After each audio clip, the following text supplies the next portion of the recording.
AAA RPGs have gotten bigger, louder, more cinematic than ever before. Budgets are up, spectacle is up, production value is through the roof. But somehow they've also gotten thinner, less systemic depth, less of a world that feels like it's growing around you. And on the other side of that coin, you have MMOs, deep systems, build craft, player economies, side activities that could swallow hundreds of hours, but they also come with a price, grind, obligation a la dailies or weeklies, lifestyle level commitments to this game.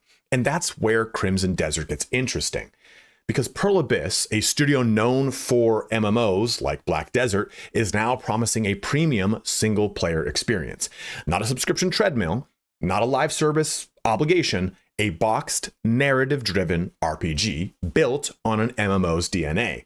And that's a dangerous promise because a lot of games have promised scale and depth and the best of both worlds, but very few have actually delivered on that promise.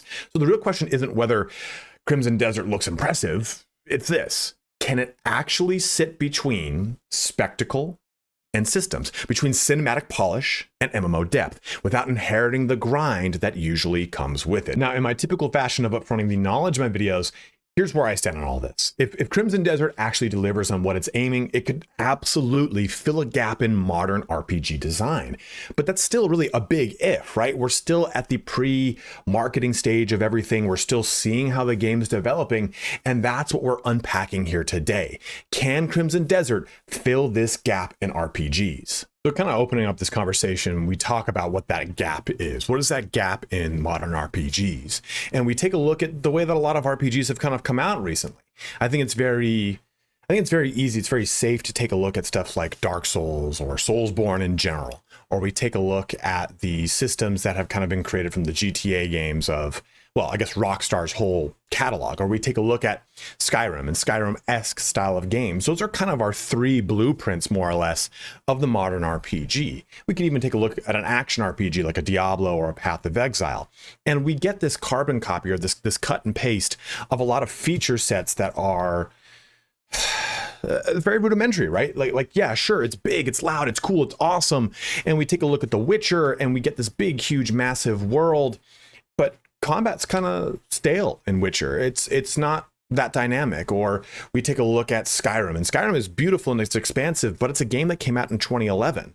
So by comparing it to where we're at technologically 15 years later, it's really hard to say that that's a gold standard anymore. And we look at so many of these games that have created this initial footprint into RPGs, and they're older. And unfortunately, because they're older, this creates a lack of depth. That depth kind of gets robbed because we're copying copies of a copy of a copy for so long. And on the other end of that coin, like I was talking about in the intro, we look at MMOs, and MMOs, or massive multiplayer online games, have had to really expand what they offer, right? Gone are the days of playing like an EverQuest or an Ultima Online, which has got a pretty scant amount of actual content, and the content is in replayability. Now we get such an expansion upon the play style of MMOs, the depth, the systems, the customization within them. We have player housing, we have mounts, so many things. When we take a look at World of Warcraft, we take a look at Final Fantasy, we look at Warframe, we look at some of the games that are, Black Desert is one of the, I didn't realize that Black Desert is like in the top 10 of current MMOs and their player base right now. And that's kind of a pretty big brand. Now, of course, there's a conversation about monetization and all those things. I've had that conversation in its own video, and I'm not really going to go into that here. So if you do want to check that out, you can find that linked in the upper right-hand corner, or wherever I'm pointing here now. But I think it's really easy to take a look at these games and say, well, RPG should be like this, and also have a love for MMOs. I think a lot of us came into gaming from that MMO perspective. Like, dude, I played so many hours of Ultima Online, so many hours of Dark Ages of Camelot and EverQuest and Shadowbane and everything. I mean, my World of Warcraft character is way too old to confess out loud how old he is.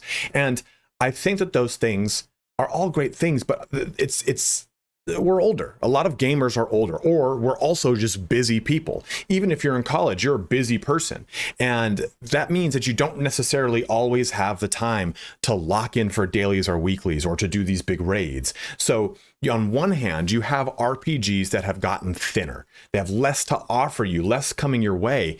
And you have MMOs that have so much to offer you, but there's a lifestyle commitment to it, right? You have to lock in for these dailies, these weeklies. And if you don't hit these things, it creates that fear of missing out.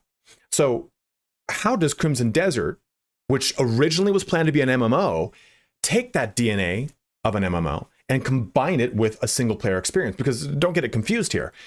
Crimson Desert is not an MMO. It is not a co-op game. They said that that possibly could happen, but right now it is this premium single player experience that they've packaged, and that's a direct quote from them. So what does this kind of mean? How does this evolve into that? And that evolution comes down to a lot of the moving parts that Pearl Abyss has already shown us as far as how Crimson Desert will play. And one of those big ones is that scale, that perspective. How does this game world feel? Is it larger than life? Is it a bunch of small maps? And we've already gotten a taste. They've shown us that you have these multiple regions to go through. And through each one of these regions, you have a lot of conflict. So those of you that have played a lot of MMOs, you know that the rep grind, or the reputation grind, is a very big feature set of most of these games. Well, in Crimson Desert, we have something similar to this, where each and every location will have portions of it divided up by different reputations from different clans that you then build reputation with. This allows for a lot of things because MMOs have this MSQ, main story quest. This is popularized with Final Fantasy XIV, and it's made even bigger with other games like World of Warcraft and the such. But this gives us a set narrative to push us through MMOs nowadays. They're not kind of this nebulous sandbox that we approached in the past. And through this MSQ, you get at least some sort of direction. But outside of that, you get tons of side quests and side activities. So that is something that Crimson Desert will be borrowing with this sense of scale. We'll be able to interact with the reputations of these clans and influence those reputations. So it builds upon that scale without really making it something that's completely alien, right? Like, it's one thing to say that a map is huge in a video game and then try to use that as a measurement of success, or at least a measurement of expectation of density. And I think that that's a wrong assumption. We've seen maps that are massive. Hey, this map is X amount of time bigger than that map over there. And the game just ends up being hollow. So what this hopes to do here is provide a map, or at least it aims to provide a map that is filled with density in the actions you can do from point to point. Hey, I'm going to go from this location to this location. And within that scale, you're going to be building into different items, revealing different things to help out with a lot of the other system density we're about to just get into, giving you this scale, giving the player this feeling that navigating the game world results in rewards by simply giving you more to explore, and that exploration leading to the game's actual progression, I think is what's going to make Crimson Desert really stand out. Whether or not that kind of lands is going to be up to, it's up to the scale of the map, but it's also up to the brevity in which you can connect to those individual points. And that comes around now to a conversation about system density, because yeah, you can have a big map, but there's no systems to interact with. What does it matter? And I talked very loosely already about the reputation, but you can also build out a camp, and that camp is going to provide you the activities to go and take some of these locations back for your clan, the Greymane that's been displaced from their home. So that in and of itself is already something that we've seen in games like Shadows of Mordor or any of the more modern Assassin's Creed games where you get to send people off to do objectives for you.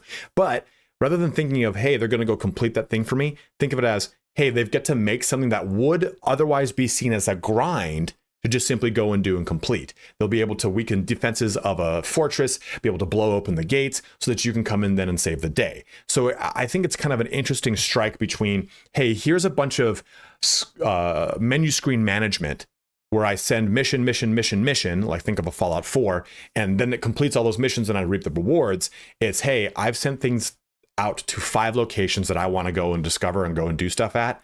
Now that they've kind of weakened them, it can streamline that process, increase that brevity that I talked about. Because we know we can fly from location to location. We know we get a mount that'll allow us to traverse from location to location. So this allows us basically our time in those locations to feel more impactful. And that's what matters, right? This system density. We're not going to be progressing through the game on a standard level basis. We'll progress through the game by activating and finding skills throughout the world. So this gives us less of an investment in those menu screens. And that's kind of, I think, a big a pigeon. I think that's a big selling point of the game is that it wants to pull us out of those menu screens. It wants to keep us into the game. And that's something that is, I'm just going to beat that point to death because it's what is really the thing that separates an MMO from an RPG to me. I can play Dark Souls and I can spend 1,000 hours in a menu screen, or Neo 3, man. Neo 3 is a really good example of how much time you're spending in your inventory management. Well, maybe I don't want to spend that much time in inventory management and I want to just have a lot of that more streamlined. And we get this, right? We can dye and customize all of our arms and armor, but it seems like upgrading things is on more of a linear path versus a lot of a staggered path. We get our main character, but we also have additional characters we can play. So that progression, that density allows us to flex in different directions without feeling so locked in on one, but also bringing, the whole entire tide up a level with you. And I think that that's important, right? We're not just simply going, okay, I've filled up this cup over here, I filled up this cup over here, and this cup over here. Great, I've now optimized and beat the game. It's how can I make the game itself operate with me? And I've played the game. I've played the game at PAX West. I got a chance to have my hands on what that combat system feels like and what those systems feel like. I didn't get a chance to jump into the massive open world, but I got a chance to sample how that combat feels. And I've barely talked about combat in this entire video because, to be fair, I've talked about it twice already on the channel. So I think I've kind of beaten that. What was I going to say there? I think I've killed that dead horse or whatever the statement is. But I think a lot of people are kind of sick about hearing about the combat. Combat's there. It's going to be whatever it is. I think it's going to be great. But I've been able to interact with the elemental infusion system. I've been able to see how those skill systems kind of work very briefly. And I've spent very little time in the menu in the demo that I played. I spent more time actually playing. And that's something to kind of consider, right? And I've talked about that plenty of times in this video, but I think that being able to cut out that menu system is something that is huge. But it also, at the same time, everything I've talked about, it creates stakes, and those stakes, not to be confused with like a prime rib or something, but they create sort of this expectation now of the game. Will this game ever live up to that hype? Who knows? The games, when it comes to this conversation from content creators, from publication houses, everyone tends to blow things out of proportion. But I think outside of the actual hype for this game, when it comes to the actual features that they have shown us on paper in video games or in videos, those stakes are pretty great. And if they deliver on even 80% of those, it stands to change the way that RPGs are positioned going forward. You take a look at a Baldur's Gate. Baldur's Gate changed the game for the CRPG. Now people have a certain expectation level when it comes to voice acting, narrative-driven RPGs that have in-depth character customization and skill systems. We hope to now have this with, or at least that's what Crimson Desert is aiming to do with this new single player premium quote unquote experience. Now they've said no MTX at launch, and what that could further hopefully mean is that it's just simply a self-encapsulated game. Now there's no co-op. They've talked about a possible future of multiplayer, but I think that depth of systems doesn't require a grind. And that's something that we see in so many games. Like, hey, you want to get really good at this, you got to grind your face off. I think that those expectations start to shift when we see systems that are deep and rich by virtue of the system itself and what it offers and affords the player from a playability and a quality of life standpoint. Not from, hey, this has a 1 million point experience bar. Go and beat that experience bar. No. This system is designed to make you go through all of the game's many gameplay features positively with a strong gameplay feedback loop. To throw a complete left field comparison out here, V Rising is a survival game, right? V Rising has a really fun gameplay loop that encourages you to leverage all of its systems by helping you with those systems. And I think that is what was going to make this game really be something that fills a gap in the RPG genre and redefines things by just making things fine-tuned. I'm cautiously optimistic. I'm hopeful, but I want to know what you think. Do you think that this game is actually going to be a revolutionary RPG? Do you think it's going to fall flat? Are you a BDO veteran and this is something that you've seen them promise before and you don't trust Pearl Abyss? Or are you a BDO veteran and you know Pearl Abyss has made leaps and bounds since their start? Tell me the tape. Let me know in the comment section below. Are you on board? Are you on the fence? Or are you adamantly against it? I personally, you know where I stand, so I want to hear from you, the viewer. But guys, I've got plenty more Crimson Desert content coming your way. We'll be covering a lot of the other stuff that they've started to show off, and we'll go into different little nuance jumps into it. But I'll be streaming this game on my Twitch, which you can find in the link below. And don't forget to like, comment, or subscribe if you enjoyed this video. It's a great way to give back to me. It's totally free, and it helps my channel out a ton. And lastly, if you've not yet pre-ordered the game, you can find a link to my Fanatical store below. You'll get something like a 15% discount on the game, and I make like a 7% commission. So again, it's another great way to support me. It goes directly towards my mini Australian Shepherd's Endless Toy Fund. And as I always say, please don't pre-order unless you're 100% sure you're going to be jumping into a game. But as always, guys, thank you so much for watching here today. Have a good one and take care.